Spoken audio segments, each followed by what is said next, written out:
Decisiones humanas. Una decisión es el producto final del proceso mental cognitivo específico de un individuo o un grupo de personas u organizaciones, el cual se denomina toma de decisiones. Por lo tanto, es un concepto subjetivo, es un objeto mental y puede ser por lo tanto una opinión como una regla o una tarea para ser ejecutada y o aplicada. Las decisiones nos acompañan todo el tiempo, día tras día estamos tomando decisiones, como desde qué ponernos, qué comer, cómo llegar al trabajo, etc. Necesidades humanas. Se entienden las necesidades humanas como la unión entre una sensación de carencia específica y el deseo de satisfacerla, es decir, como una deficiencia que tenemos que subsanar.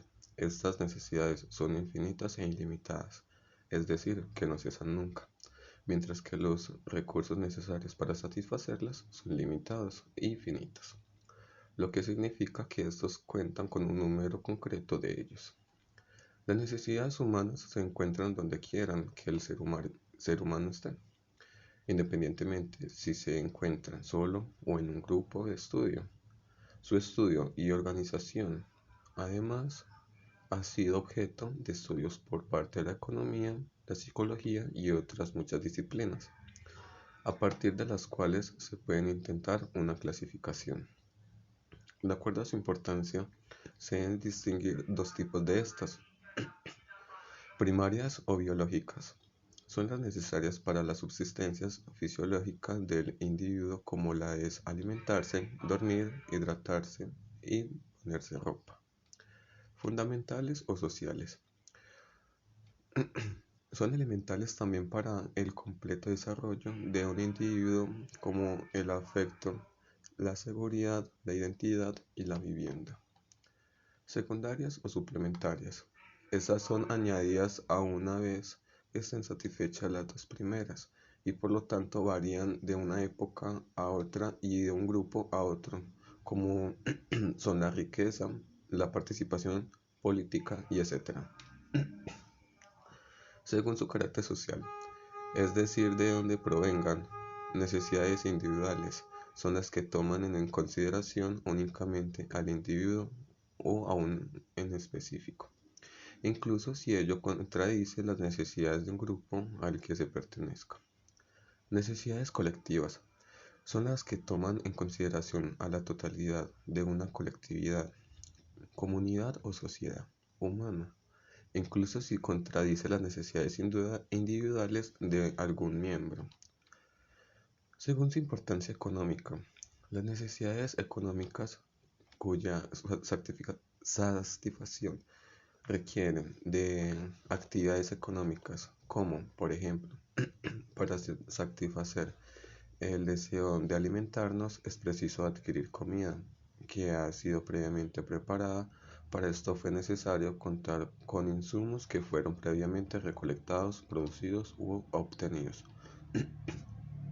Necesidades no económicas, cuya satisfacción no implica ningún mecanismo productivo, sino que satisfacen de diferente manera. Por ejemplo, para solo respirar necesitamos aire y para obtener afecto solo necesitamos un ser querido.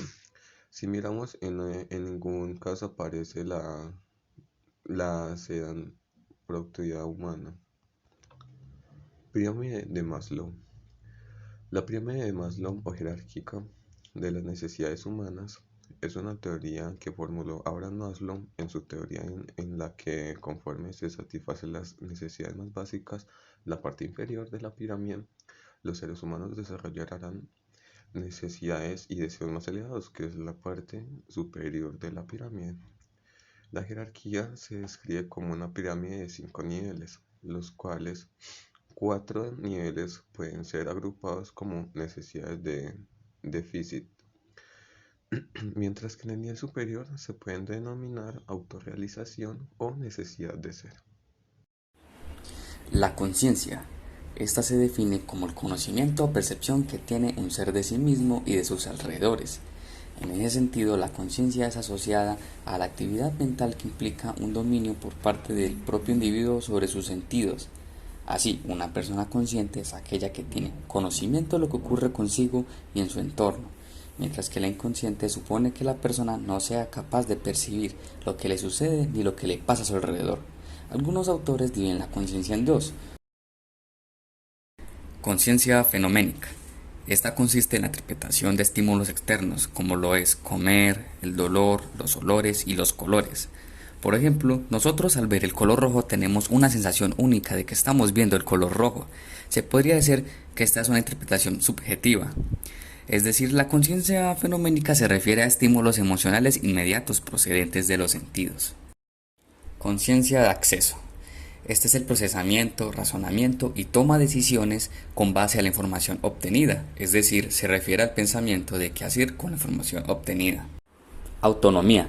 La autonomía es un concepto moderno, procedente de la filosofía y más recientemente de la psicología, que en términos generales expresa la capacidad de cada persona para hacer reglas a sí misma o de tomar decisiones sin intervención ni influencias externas.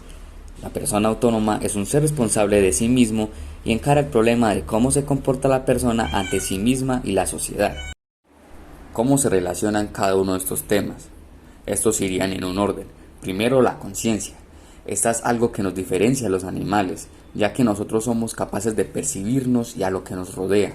Después tendríamos la autonomía, ya que siendo conscientes de lo que somos y hacemos, podremos regirnos por nuestras propias reglas sin que nadie más interfiera en nuestras propias decisiones. Estas mismas nos acompañarán en el día a día y junto con la autonomía nos permitirá ser libres de elegir por nosotros mismos. A veces las decisiones se deberán de tomar para saciar una necesidad.